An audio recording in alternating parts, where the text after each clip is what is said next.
Cool. Okay. Well, good afternoon. Thanks for coming. My name is Sid Beckman. I'm here with some of my colleagues that will introduce themselves, Gordon Russell and Bruce Beverly. We're going to give you sort of a smorgasbord here as far as what we're going to talk about. Three different aspects, if you will, of the legal education process. I'm going to be talking about the assessment part last. Real quick background on me. I've been teaching full-time for, Lord, over 20 years now. But prior to that, I was a full-time practicing litigator for 15 years. Try lots of lawsuits, many of which I tried against this guy right here. I'm actually a board certified family law specialist in the state of Texas and maintain that certification to this day, and got into teaching part-time and then moved into full-time teaching. So we all come from the Lincoln Memorial University's Duncan School of Law, and all sort of techno geeks like yourselves, which is why we come to the conference. But anyway, so hopefully you'll enjoy it. When we're done with our various sessions, we'll have the Q&A. So feel free to ask anything you want, and we'll make up an answer if we don't know. So that's me. My name is Gordon Russell. I'm the Associate Dean and Director of the Law Library at Lincoln Memorial University. I know that in the opening yesterday, you had a chance to see all the various T-shirts from Cali, and I think that he said that he was one of the last people who had actually been at the first Cali conference. I actually was at the first Cali conference. That's right. I was, yes. And well, he doesn't tell the story, and I've got to tell a little story. I always tell stories. So first conference held in Chicago, put us up at Chicago IT at the main campus in the dorms. I, coming from Winnipeg, Manitoba, flew into Chicago, got on the train, came down in, and they told us some address we had to go. So we got off the train. I walk over to the address where I'm supposed to get my key. I go into the room. The guy looks at me. I need a key for the room for the conference. He looks at me. How'd you get here? I said, I walked from the train station. He said, you do what? You people are not to leave your rooms at night each night. This is not a safe area of Chicago. And that was my introduction to Cali. And I came back afterwards, so you never know. Yeah, hi. My name is Bruce Beverly. I am a professor at the Duncan School of Law. I've been teaching full-time for a little over 15 years. Prior to that, as Professor Beckman stated, I was in full-time practice in Fort Worth, Texas as a board-certified family lawyer, probably the most litigious area of one can have. And when given the opportunity to teach, they started a new law school and they asked me to join them. And that's how I got into the academy. So we're going to be talking about AI. I'm going to be doing the teaching, research, and whatever Beckman's going to do. I don't quite know yet. So let's go.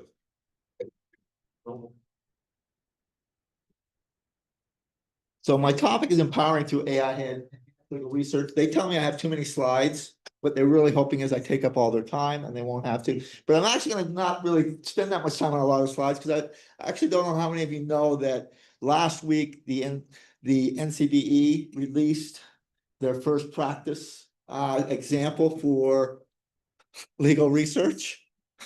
And if you haven't looked at it, we're going to spend a little time looking at that. I have a lot of ideas about empowering through research. Just so you know what we do, we have a 2-semester, 1 credit each semester legal research class that's separate from our legal writing. So it's taught by the librarians. It's a separate program. Obviously, that allows us, you want to think about how you integrate that legal research instruction and empower students while maintaining critical research skills. I would say that most of our students don't have critical research skills, and that's the first problem that we have to deal with. But you might be aware that Thomson just released in 2025 a generative AI, and there's also an Affinity Pay released in it. And what was interesting to me in both of these studies was that Thomson found that legal research online using AI, 74%. Not surprising. Why? Who are they surveying? Who's Thomson surveying? By and large, who's going to be the representative of this group? Lawyers at where, what kind of firms? Big firm. Big firms, obviously more likely to be integrated. More Affinity pays much more small firms, and you'll notice that their legal research usage by AI is 38%, which is kind of strange, right? Because you think the flip, right? As I think about it is, how am I trying to enhance my small practice? How does AI give me that enhancing opportunities? You would think, but it's also, do I have time? How do I engage? Where do I find that time that you might have more in a large firm to do that? So most of my students who graduate from my law school are going to be doing small firms. So the challenge is, how do we teach them the things they need to do to make use of the power of this? Only 21% of firms see generative AI knowledge as a nice to have, and 34% say it's not required at all. Scary, isn't it? I have no plans for hiring 2025. These events suggest firms see generative AI as a business tool rather than a core competency for legal professionals. However, for law librarians, given the high level adoption of generative AI for legal research, this is indeed a core competency for law librarians. So our challenge is, if this is a core competency, how are we going to teach it and where are we going to teach it in our process? And we know that AI isn't magic. The more I learn about AI, the more I realize that the magic is in putting together the right prompts. And the problem is, are we teaching prompt development to our students? Are we teaching it to are we learning it even, is the sort of problem. So we have to think about this aspect of, how do we develop prompts? Think better, you need to help it to do that. So the power is in how I can develop prompts. So one thing I learned in the last few weeks, I've been doing my prompts all wrong. In the sense of, how do you start, what should your first prompt deal with? Yeah, there are some good ways to do that. How to make a prompt can take you to some interesting, because they're not trying to hide it out there. They're giving a lot of information about it. But core aspect is, I need to prompt them about who I am for the prompt people. Who are you asking them to be? That's the start point. Who are you asking them to be? So as a lawyer, what am I asking them to be as I start my prompt process? And then, because of hallucination, what I've learned is, you keep reminding the prompt as you develop your prompting that you in fact ask them if they know who they are and what they're trying to answer. So you ask the prompt so that they can reply back to you an answer. And if you've got actually the right answer, what can you do from there? You can move forward, right? Because they're actually now searching for what you want them to search for. A little bit different way to think about it. So from a teaching student standpoint, I think we have to think when and how to use AI. This last year, we used it a little bit in the sense that we didn't teach AI in our first semester, but in our second semester, we developed a problem set that they had to work through in our, what we call a legal research exercise, where they had to use AI, they had to use Co-Counsel on Westlaw, they had to use Lexis AI to research an answer, and then they had to do a research of the answer themselves. Okay? So it was like a 3-step sort of process for them to get there. Interesting, my problem set was very local law oriented in Tennessee, and very statutory oriented. And at the time, the Lexis AI did not do a very good job on those. So if my students didn't bother to think about what we'd learned over the whole semester, they got a great answer, but they only got half the answer and didn't go the next step. So that critical thinking became sort of important to them. As I said, you want to think recognition, you want to think about legislative history as a navigator that you can use in legal research as a way to top through. Control partner, check for citation formats and accuracy. I enjoyed if any of you attended that citation section this morning on AI developing citators. It was fascinating about where to develop into. You want to think about logical organization and structure. You want to think about this process. And I think it's in some ways a 3-step: AI exploration, using AI for brainstorming and initial research for your students, human verifications, students independently verify and evaluate the AI output, and then synthesis, original analysis, and conclusions. So I think you have to build them this process, because our students in legal research, you've got to teach them how to research. You gotta think about the AI as how do they collaborate in those two pieces to see what the results are. Because unless they can ask the right prompts and the right questions, which only comes from their knowledge, it's always a sort of chicken and egg problem in legal research. How much actual legal knowledge do they have to be able to actually interpret what they find becomes even more important in an AI world where they're getting that information. So I talk about this from query formation, case analysis, research validation, and documentation. All can be part of that sort of research class that you're running, focusing on the AI piece. But why I thought this was important in a sort of strange way is, you know, the next generation exam, recent article, and then they released the next gen. So the sample legal research released by the as a sample force has 4 multiple choice questions, 1 short answer question, and 1 medium answer assignment with 60 minutes to complete the exercise. Okay, so it's a typical sort of materials given to you. And that's what materials the students are going to get on the next gen bar for legal research. So they're going to get a task assignment from a memorandum from a supervising attorney in this case. They get an excerpt from a transcript. They get notes from the file. They get the Franklin Truth in Lending Act that they have to read, and they get the restatement third, and then they get 2 excerpts from cases. Okay. So the first thing is I looked at this and went through it is, what would I tell a student to do? If this was your problem set, you had 60 minutes, and I said, you got to solve this based upon these questions, what would you do?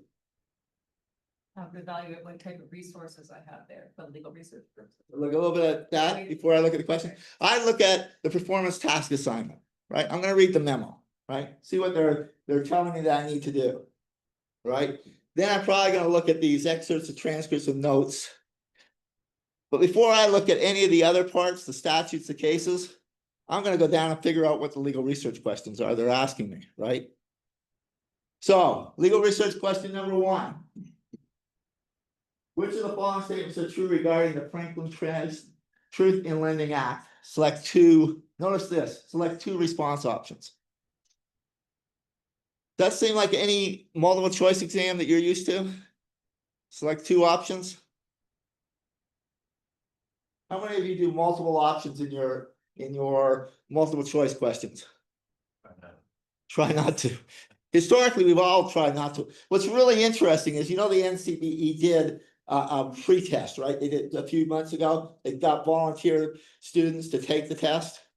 Example, they found the biggest problem they had with that test is the way they worded it was there could be multiple correct answers. Choose the correct answers. And the biggest problem was that most students in all those questions only wanted to do what? Answer 1 question. Why? Because if you think about it, from the time you started elementary school to the time you got through college, when you did a multiple choice test, what were you expected to have? 1 answer. So you're trying to change the way they think about how they answer questions. So what they've done in these, which is I think interesting, is they now tell you how many. And each of these questions is going to tell you how many is correct. Okay. So then I would go and read the act, right? Figure the answer to this question in the process. But this is what kind of question is this? From any legal research teachers in here?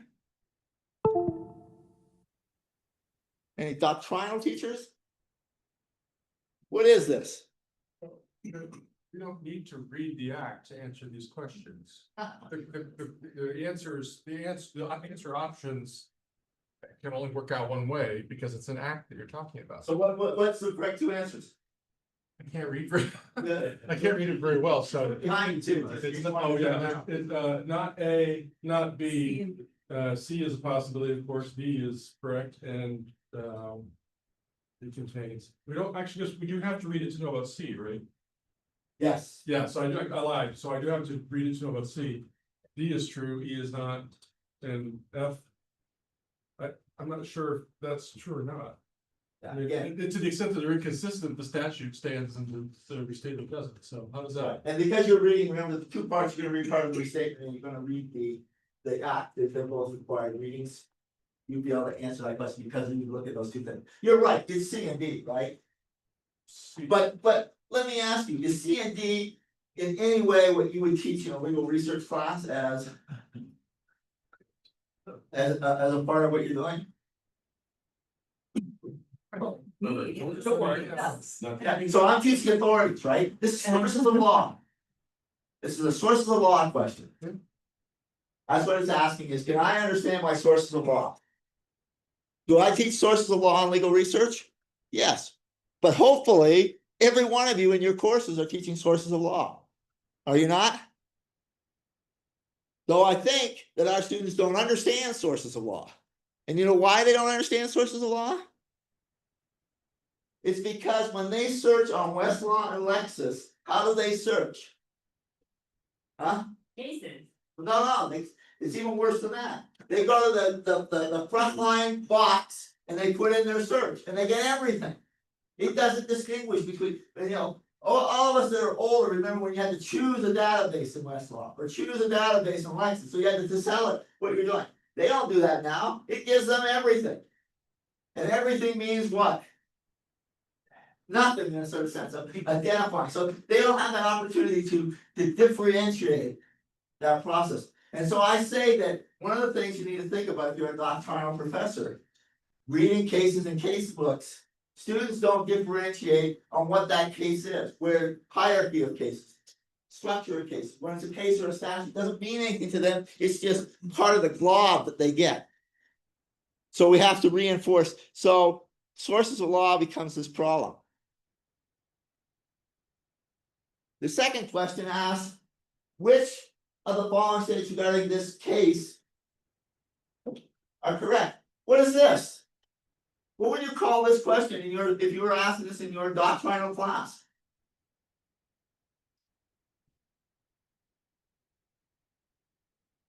I'd call it at the best issue spotting, right? I'm reading a case, I'm spotting. In that case. Again, it's not really legal research, but this is what they are telling us is legal research in this process. Sorry. Question 3. The second case they gave us, and they're asking us questions about that case. Great example again of this process. Then it asks us to list 2 specific facts from Jane's case that are distinguished from the facts that was dispositive in the Ado case. So they want 2 one-line answers after you read the 2 cases of what you think significant fact that because of their differentiation between these 2 cases, you're gonna have to do further research on. Right? Okay, I do agree that when we read cases, we have to make this next step, right? But if you were an attorney, do you care that they can make this step, or what is more important to you? Then they can actually go and find an answer to this question. Legal research to me. There's nothing here that talks about them showing that they actually have a knowledge of legal research beyond that they can spot those facts that they need to do further research on. It's the problem when you make a decision that you're going to have an exam that is going to be tested through multiple choice, short answer, and a written essay, as opposed to saying, how do we practically test this? So we don't get any skill set of how they do legal research.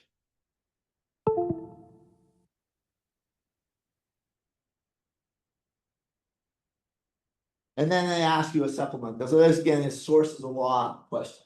Where do I have to go to get further information? What sources do I need to use? Okay. And then the writing assignment. Assuming you couldn't find anything else that tells you it's all you got is what you had, you need to write your answer on this one question. Which I do agree is after you do your research, you have to answer the question. But my reality aspect, I'll leave it with you thinking, if this is what legal research is, and this is what it's being tested on, I'm a little afraid that it's not really doing anything that I would think a practicing attorney would need to know about how to use the sources, databases, and information to actually do research. And that's the inherent problem with this. And having left you with my thoughts on that, I'll turn it over to Bruce.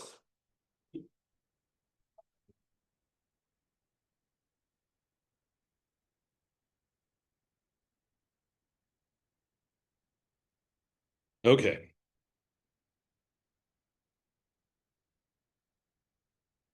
First of all, I have to say that I was forced to be here. I'm not necessarily happy about it. No, that's not true. I have not done a presentation outside of law school in some time. I used to speak for the State Bar of Texas all the time. So this is a really weird experience for me. Okay. I am that guy in your law school who sits in the back and is called the curmudgeon. Okay. I see that there is a problem. There's a conundrum of legal education that I deal with every day. The conundrum to me is the law is the law. We have a lot of well-meaning professors, and I understand, and I get it. But at the end of the day, to me, learning the law and the way that we've been doing it for the last 200 years is going to continue in large part because of the fact that we still have to know the English language. It's still written, it's still on a page. You still have to learn how to read. You got to learn how to write. You need subjects and predicates and those pesky little punctuation marks, right? You still have to be able to argue. You still have personal advocacy that is part of what we're teaching. So when I have some well-meaning colleagues who talk about collaborative activities and things like that, I'm like, cool. Now, I told y'all that I was a divorce attorney for many years. So first year, I start teaching. What am I teaching? Yeah, torts. So I've been doing a deep dive in torts for 15 years. Part of the reason was, as a baby lawyer, I worked on the 927 MDL Dow Corning breast implant cases. And I was working for the firm that handled the subrogation claims for a tiny little company by the name of Halliburton. And so I didn't get paid anything and I didn't make anything over hourly, but I got to sit in a room with a bunch of multi-million-dollar personal injury lawyers with their own personal jets in Houston talk about failed breast implants. That had a very, very telling effect on me for quite a few years, but we won't go into that. The audio visuals were not something I would like to share. But at the end of the day, again, the law is the law, and how we teach it in large part has not changed in a long time, okay? And while we keep asking for change, the point that I keep pointing out to my colleagues is until we can port the knowledge into your brain by some kind of laser beam, they still need to know how to read cases and break things down and understand where those cases go, okay? So that to me is part of the problem. The difference, though, is I think our students have changed. The law that we're teaching is the same. Y'all all had Paul's graph. You know what the hell I'm talking about. It's the case we all grew up hating, right? Poor woman getting hit with a scale. But it is the same case we still teach year after year because of the fundamental idea of duty and obligation. And we start with that, yes? But our students and their ability to understand what we're saying has changed. So since I was in law school, and by the way, don't let the beard fool you, I'm still the youngest of the three. There have been massive changes in technology. Our students are coming in with provable shorter attention spans, with provable deficits in areas that frankly make us scratch our heads.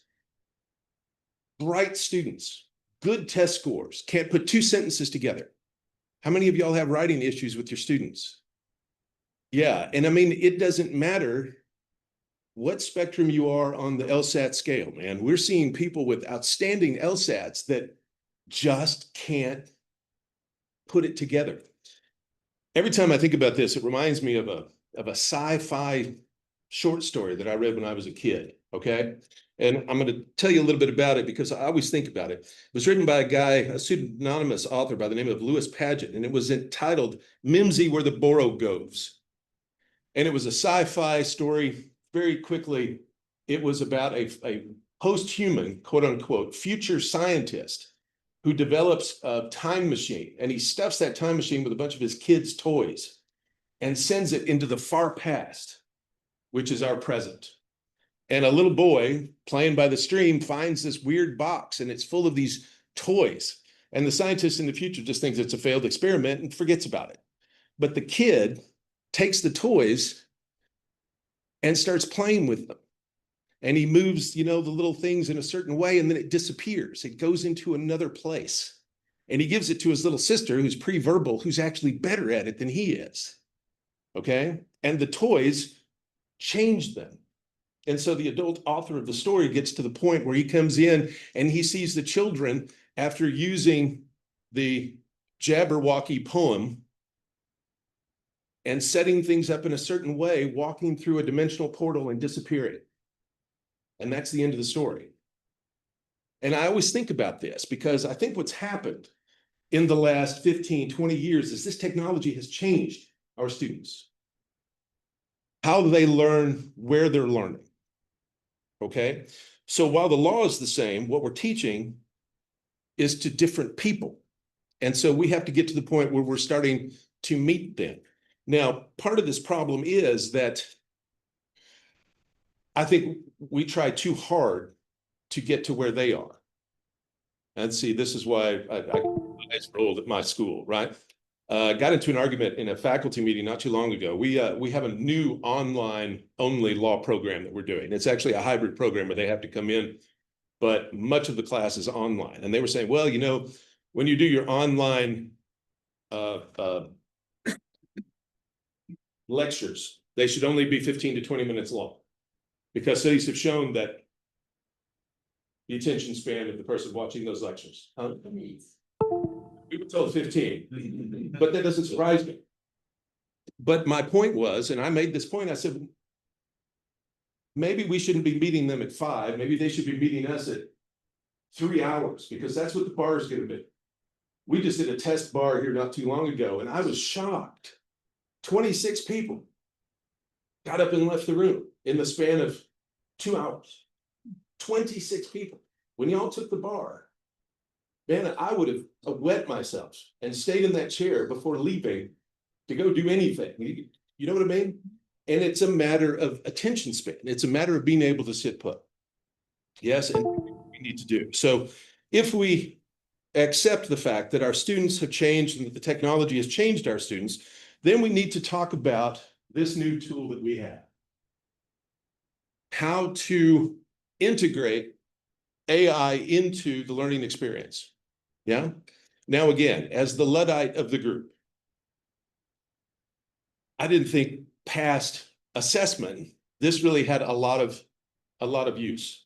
Now, the assessment, friends, if y'all are putting law school exams together, oof.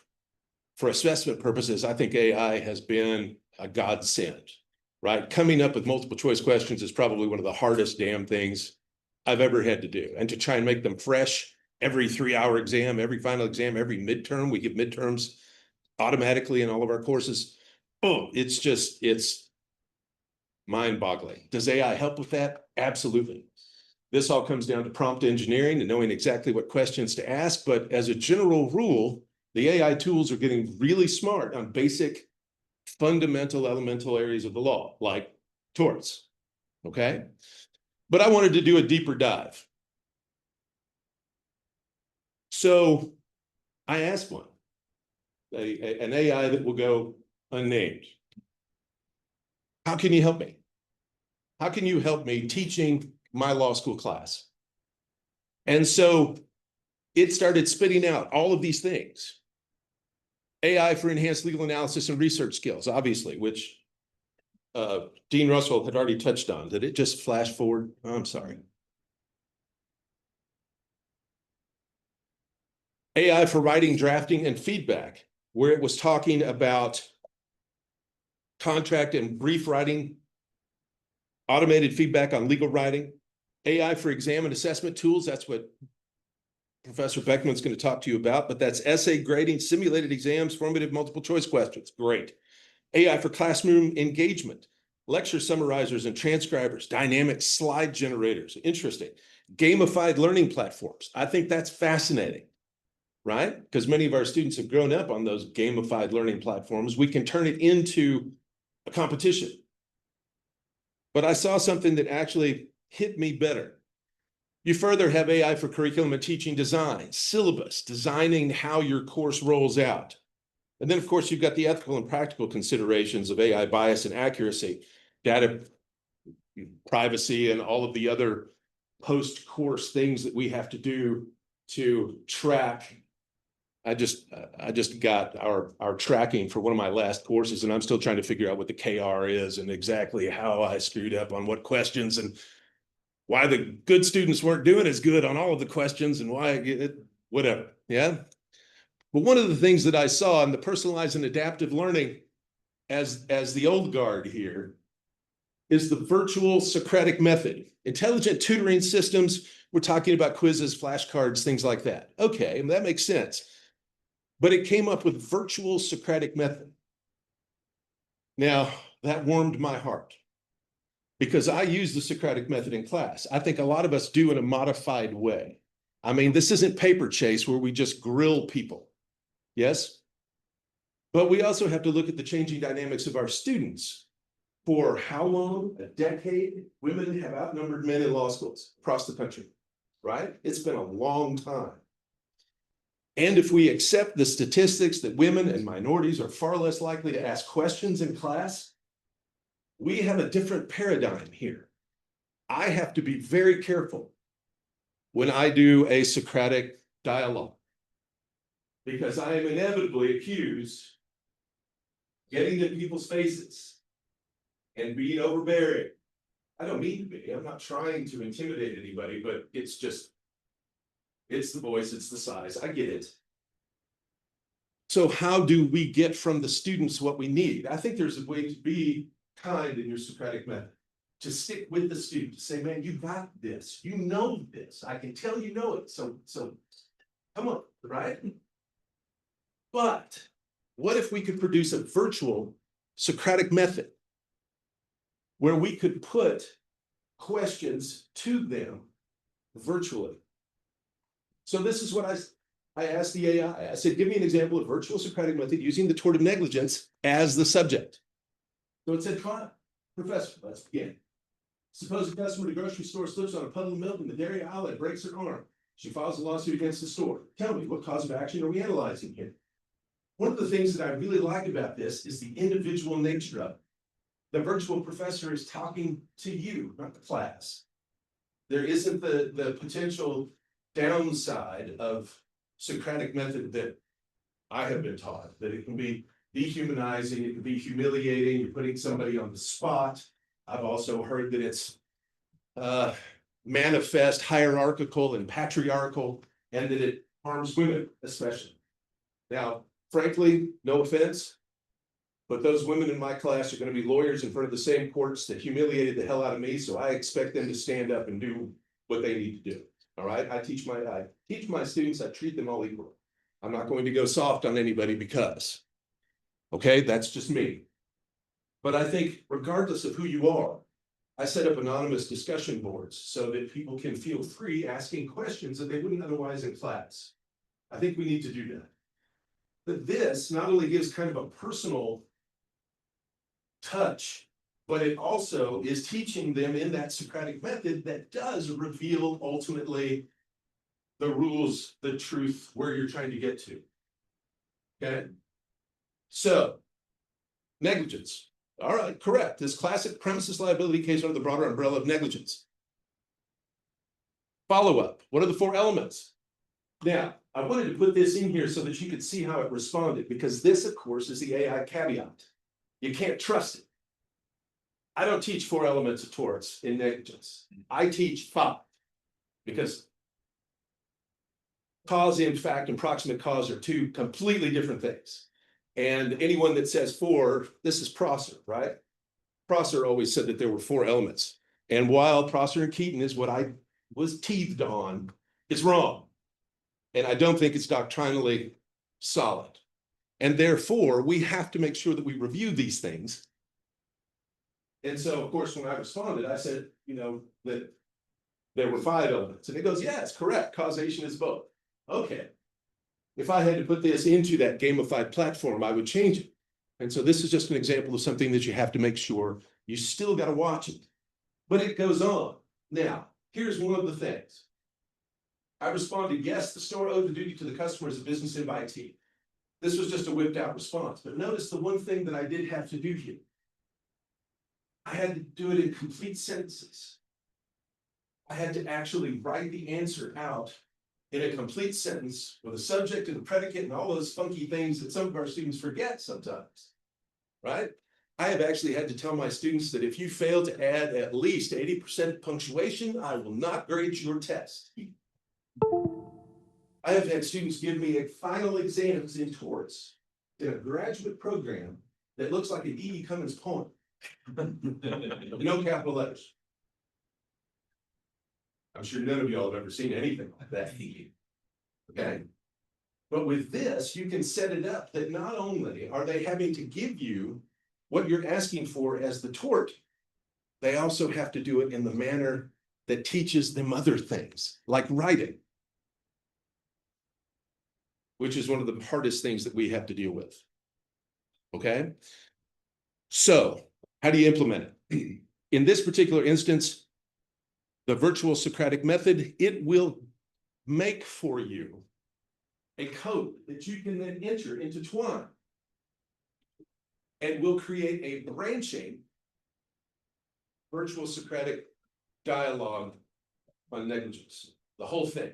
Yes answers, no answers, how it responds to it, the whole thing, the whole tree. It will make it for you. So you can go through it before you put it into Twine, which is open source and free, by the way. And you could post it for every single one of your difficult subjects. Defamation. For those of y'all that know torts, have dealt with defamation, I've been studying for 15 years and I still don't have a hint on it. But can you imagine doing a flow chart, a virtual Socratic dialogue on defamation, public versus private, right? Going down that rabbit hole and then being able to give it to them and say, you know what, you don't understand defamation? Cool, go do this. And then come talk to me if you have questions. Wow. I thought that this was incredibly powerful. And I've already prepared probably 10 of these for just the basic torts, but I've also made sure that they have to respond in complete sentences with all of the ideas fleshed out. It can't be half-assed.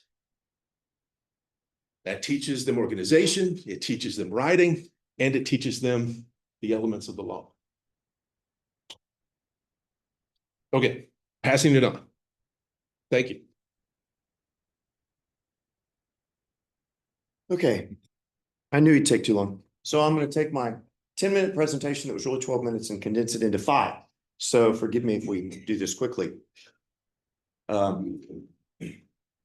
He's younger, but I'm better looking. Okay, so here's the idea.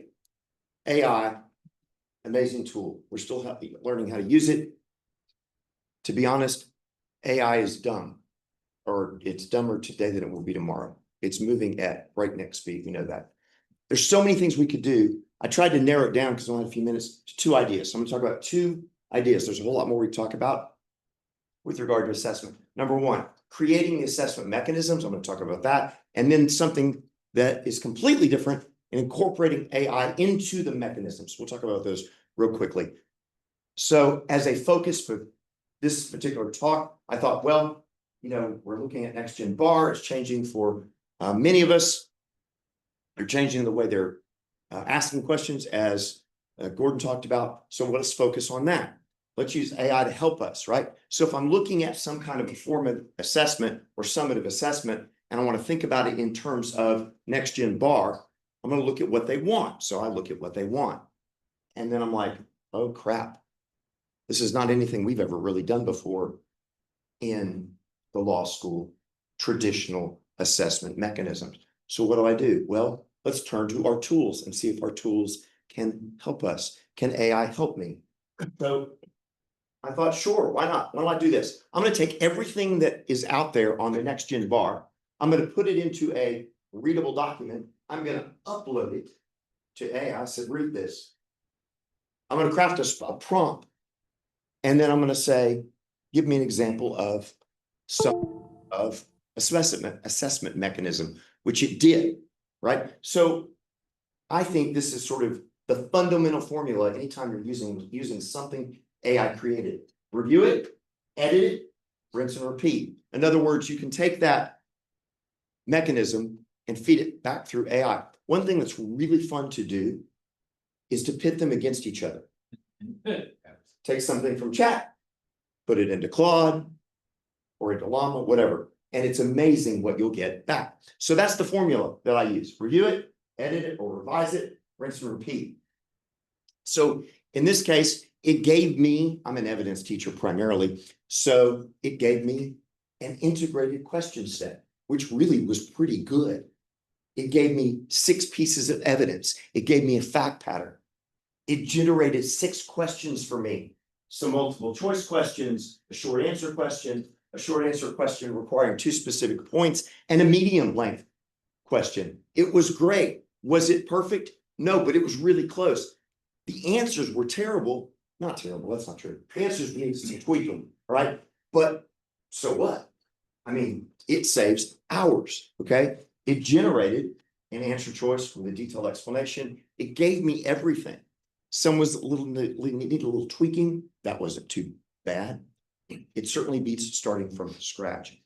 And by the way, for those of you that play with this a lot and you generate prompts, keep them somewhere on a spreadsheet or whatever, they are gold. They are gold, right?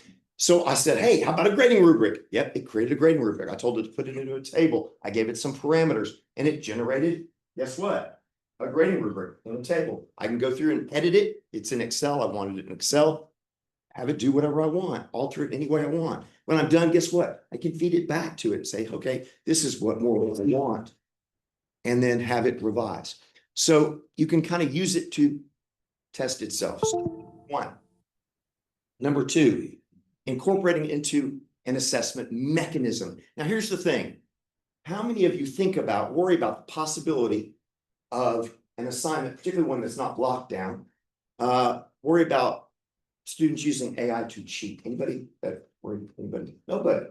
Liars, all the time. Okay. So here's the thing. I think probably many of the people that come to this conference are very pro AI, I would think, right? And so we want to teach our students to use it and create a tool, but why not encourage them to use it? So here's an idea, right? Let's bridge the gap from AI to assessment. And here's a way to do it. I didn't come up with this idea. I think it's brilliant, comes from a completely different discipline, but I think you'll like it. So here's the idea. You take a multiple choice question, just one example, right? And let's say, for example, it's worth 2 points. They can answer it, and if they get it right, they get 2 points. However, they can choose to use AI to assist them. If they use AI to assist them, AI will give them information to help them solve it. And then they can answer it. But if they answer it correctly with the help of AI, they get 1 point. Now, think about that. Now, what do you think students would do? Interesting. Not a formal study, but some facts. This was done to a fairly large group of students. I want to say it was like 230, 250, something like that. More than half of them never chose to use AI. Why? They wanted the maximum benefit points. And they realized, I got people probably going to use AI, that's going to hurt them. It was interesting, right? I want to say it was 57%. That's my memory. It's not always perfect, right? None of them used it every single time. Is that not fascinating? None of them used it every single time. So I think that's interesting that some are using it, but now we're incorporating the use of AI. We're making them critically think. What was really cool about this particular, I don't want to call it a study, it really wasn't. They recorded everything the students did, including cursor control. And they show one student, for example, going up to the AI button and then coming down and looking, and it's in real time. And then going back and then coming down. And then ultimately choosing not to use AI. Just fascinating how they did that. Anyway, so I think that's a fantastic option. I know I did that really, really quick, but we're ending on time without the Q&A. So anyway, I'm Sid Beckman, Bruce Beverly, Gordon Russell. We'll take questions. Obviously, I want to respect people's time. We can certainly go out in the hallway too, but thank you for your attention.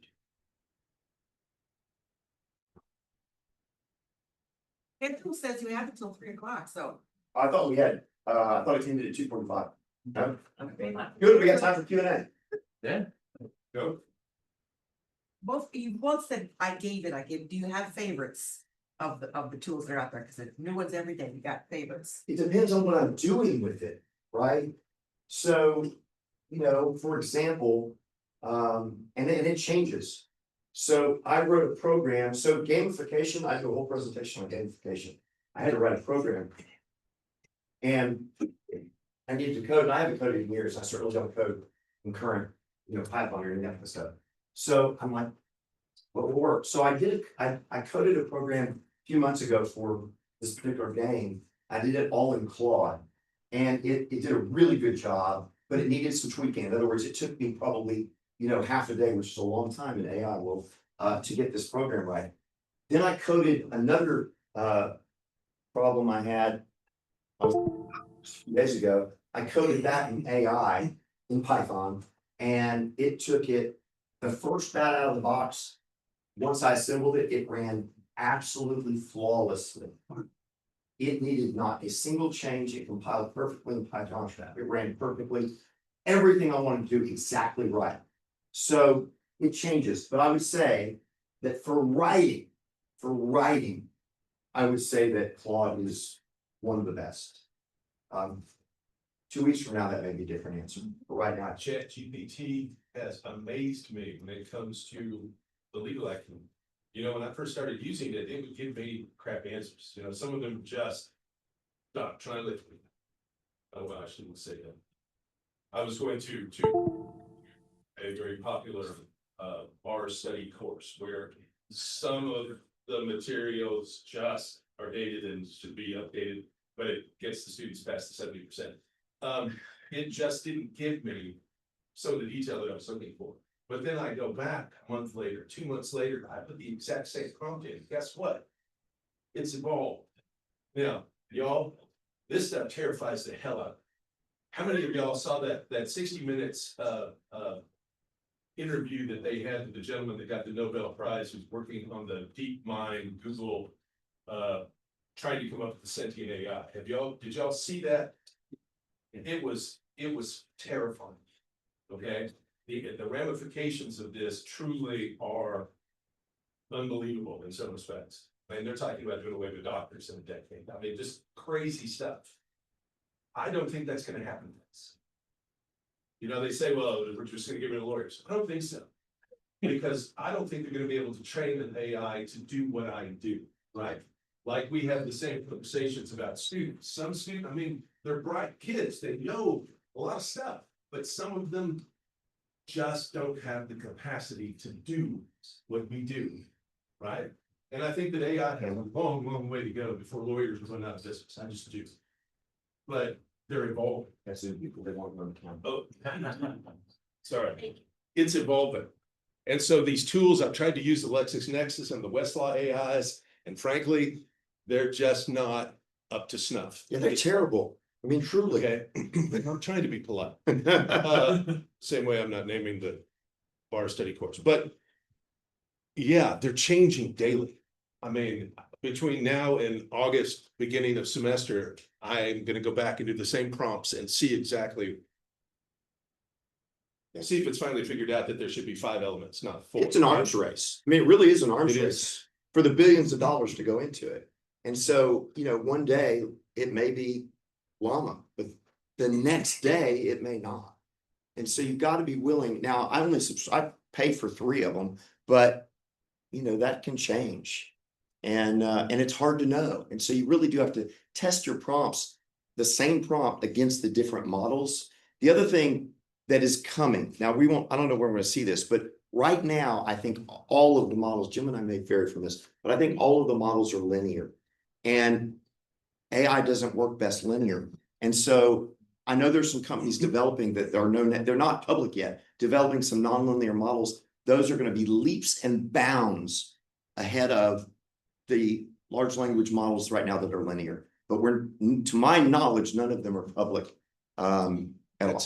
That's like turning one of these trees, like I was talking about, into a mind map, Mhm. a three-dimensional ability to be able to see the problem from different directions in a third dimension instead of a linear. Does that make sense? No, I mean, it's like what do you it's- mean by linear?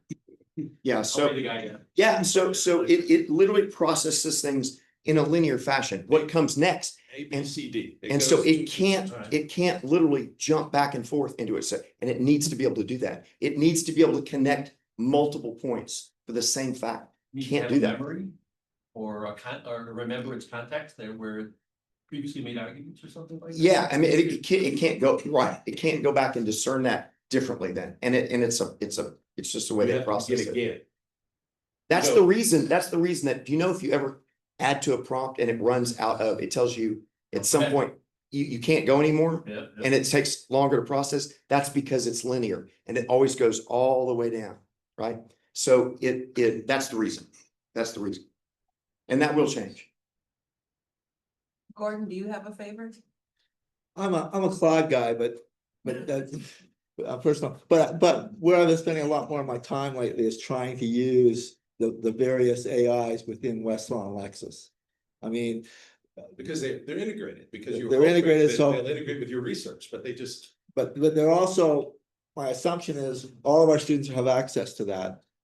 They are using Westlaw and Lexis, so my assumption is that in the research component pieces, that's where they're gonna go. They're in Westlaw, they're in Lexis, they're gonna use those AI features. Westlaw is kind of interesting because you have Westlaw AI, you have co-counsel. I think, when I did the research problem this last semester for the students and told them to use Westlaw, I asked them to use co-counsel. Want to know how many of my students actually use co-counsel? Less than half, because the default in Westlaw is AI. You have to choose co-counsel. So they just defaulted Westlaw. You could say my students don't read, they don't differentiate expectationally in that process, or they see AI and just all means the same thing to them. Why is, and I go back and look at my students and I think, well, West AI tells me it's AI. What does co-counsel mean to me in Westlaw? As a student, I have no idea what co-counsel is, even though I'd made them do an exercise on co-counsel in the class, but second, they just see Westlaw AI and they're gonna go to Westlaw AI as their default function. And there's a mistaken belief for whatever reason that the AI in Westlaw and Lexis won't hallucinate.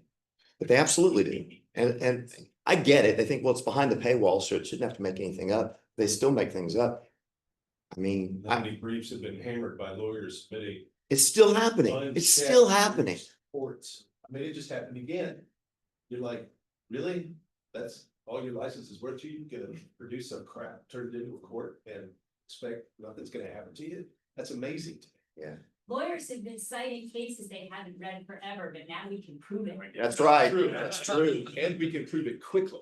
Yeah, That's the thing. I mean, I would love, I miss litigation. I gotta tell you, I'm a lawyer. I'm not an academic. I've never been good for this. But I would love to have the power of this technology on council table at my laptop. We had a gentleman in Fort Worth who was infamous for making stuff up. He died recently. Maybe he made that. No. And he was infamous going in and quoting cases that didn't have anything to do with anything, but you couldn't prove it. You couldn't, I couldn't do anything about it except say he's full of crap. And that was not a good legal argument. I would have that tool on my desk. I mean, man, what a shotgun that would be. I would love to have that ability. early on, I did a presentation for the local bar and I used, at the time, we only had a couple models out. And so I was going to try something just to see how it was happening. Because I spent a number of years as an evening night judge, and it was a municipal judge when I was practicing. So we really had night court. So I wrote hundreds and hundreds and hundreds, thousands of speeding ticket cases. And I thought, I'm just going to see what happens. So I just gave it some basic facts. I said, give me an argument to the court to get out of a speeding ticket. And it was phenomenal. Here's an interesting point. It's phenomenal. So then they release another model, right? Another version of the particular model. I give it the exact same prompt. And one was done, a couple months before, and then was done right before the lecture. Then they had guardrails up. And the first thing happened was a long ass disclaimer, which had never happened before. And then it gave me an argument that's terrible. It was worse than the argument without the guardrails. So I don't really know what that means. I don't know why that happened, but it was an interesting experiment for me. But it really did an amazing job because I've heard every argument you can ever make to get out of a speeding ticket. And it was really, really sharp. But then the dumb one was just terrible. Yeah. See, for all your enthusiasm, doesn't that black box scare you? I mean, it can't cite anything really. It's just a autocomplete on steroids. It doesn't, you don't know where it got its information from. It makes it up literally each time. But I have the ability to check it. In other words, I can say, give me sources, and I can go, and I'm weird. I'll actually go and pull the actual case up. I know it's crazy, and I'll see if that's in the case. But here's the thing you got to know. And who said this? So when I was writing my very first textbook for West Academic, I was reading all kinds of textbooks, and I was reading stuff, and I would do exactly what I'm saying. Some author would say something, they'd cite a case, I'd go pull the case. It's nowhere in that case. And that's long before we had AI. So no, Have been through that book. That's one of the reasons why textbooks always just, I check textbooks because I know that there've been 5 legal editors go through something, Carolina Academic Press, find things that are quoted incorrectly. That just doesn't sound right. Let's go look at that. I think the mistake is thinking it's going to be perfect. Yeah. It's not. But think about this for a minute. You're a partner at a big firm. You have a 500-page deposition. You give it to an associate and you say, I want you to go through and find every opponent, what's the word I'm looking for? Contradicted themselves. Okay. Okay. Give it to an associate. How long would it take an associate to do that? 500 pages. Well, done well. A long time. Okay. A long time. So a lawyer and I did that with an example to AI. It took it, and this was a year ago. It took it about 10 minutes. I'm had to be quicker now. Was it perfect? No. Do I think it probably did a better job than the associate could do? Yes. So, it's a balance. But I'm assuming when I get the associate's work, it's not going to be perfect either. I think this is better, it's faster, and it's cheaper. And I'd go back historically to think about this. One of the first uses of online search and replace was actually in a project on a statutory, where they were trying to change a certain wording throughout the statute. They had it done manually. They had students over the summer do it, and then they went through, and there were so many problems with it, they finally decided that entering the whole thing in and then making those changes would get them to where they wanted to make this huge statutory change. And that was the first time it was used. And so in some things it's really good at. And you take the things it's good at and you take the things it's not so good at to say, how do we make this work better? And that's one of the problems with this is reusing the prompt, rethinking the prompt, re-asking it certain things will allow it to redevelop through. So you can't, just like we tell students, how many students want to turn in their first draft to you on paper and say they're done, right? In the same way, we need to think about these prompts as saying is, we created a prompt, we look at the results, how do we get it to improve? What's the question I should have asked? I always say the first time I ever did as a young lawyer working in a law firm, asking questions, I had to phone back to that person 5 times as I did research to understand the questions I hadn't asked. Think of the prompt the same way. What didn't I ask when I see the answer that I can improve on? Don't you think much of legal research will be prompt engineering in the future? I think so. Yeah. I think that. Have y'all seen the prompt engineering Google game on Chrome? Have y'all seen this? No, there is a prompt engineering game that y'all can find. And what it does is it gives you a picture, and then it tells you to describe the picture, right? In the shortest amount of words possible, describe the picture. And then it has AI generate what they got from your prompt. And then it gives you a percentage of how close your picture was to the picture that you put in. You see it? And I mean, 78%, 85%. But what it's doing is it's teaching you prompt engineering. What are you looking for? Be specific. You want a gradation from green to yellow. You want bronze of burn. You want blah, blah, blah. And it will show the two pictures side by side to see how close you got. What they're doing is teaching you prompt engineering. You just go through it and it's a game, but they're training your brain. And that's what we need to do for this. Think about it from Westlaw standpoint. Think about that, if you're old enough, you remember when you used to have to do Boolean logic.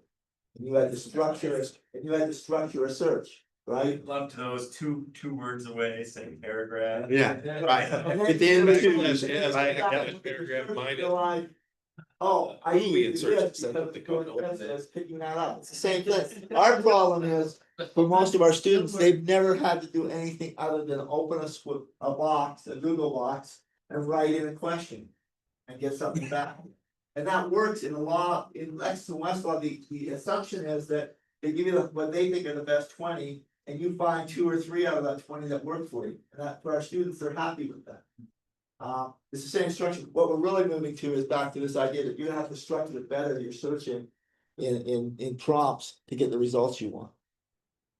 And those who can do it well will be successful, and those who can't are gonna end up in courts with hallucinated cases. Are you gonna teach your students prompt engineering?